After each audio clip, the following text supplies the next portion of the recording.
इसकी morning good नहीं है क्योंकि इसको लव बाइट मच्छर से मिली, किसी लड़की से नहीं। 4 बज गए लेकिन नींद अभी बाकी है, इसलिए फिर सो गया।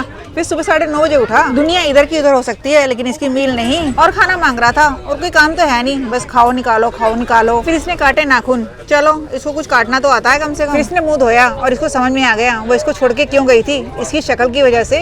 देखते देखते 10:30 बज गए थे और हम लोग बहुत लेट हो गए थे क्योंकि हम लोगों की ट्रेन थी 4:30 बजे। फिर मैंने इसको जिम भेज दिया, जा बॉडी बना के आ। इसकी मेल ईगो सेटिस्फाई हो जाती है कि औरत जात को घर के कामों में लगा दिया और मैं बाहर जा रहा हूँ।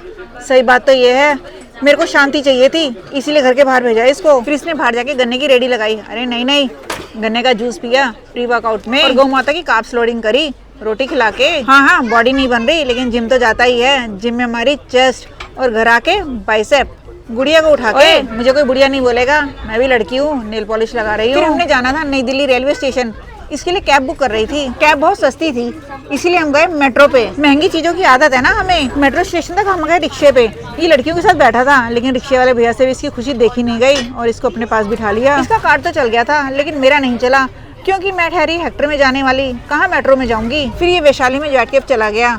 अरे गलत मत समझना, मेट्रो में। फिर डिसेबल लोगों की सीटों पे बैठा था। उसके जाने के बाद ये भी तो डिसेबल हो ही चुका है मेंटली। फिर हम लड़ाई होने की वेट कर रहे थे क्योंकि हम लोगों ने सारी रीलों में यही देखा है कि मेट्रो में लड़ाई होती है, लेकिन नहीं, कुछ हुआ ही नहीं। फिर हम पहुंच गए रेलवे स्टेशन।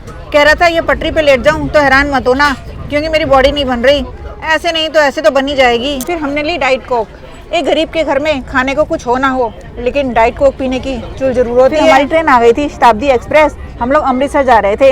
अरे कुलचे खाने नहीं, गुरुद्वारे माथा टेकने।